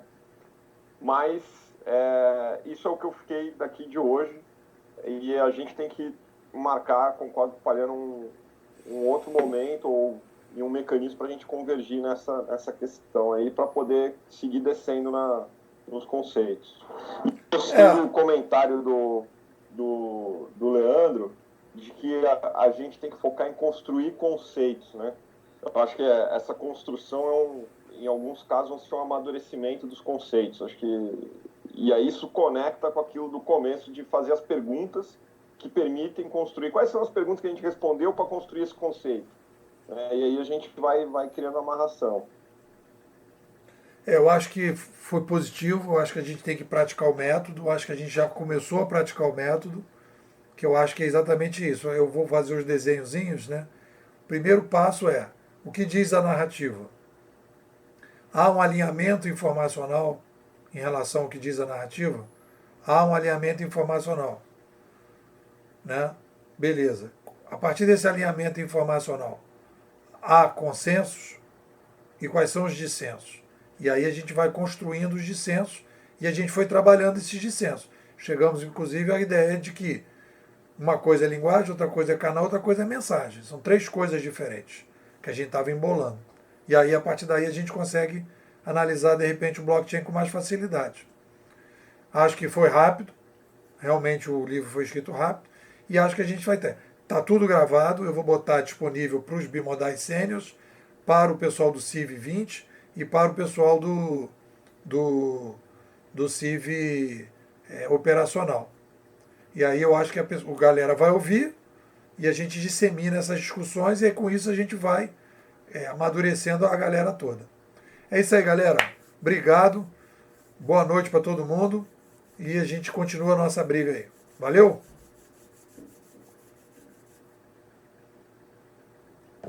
Valeu, gente. Até a próxima. Valeu, pessoal. Foi ótimo. Até a próxima.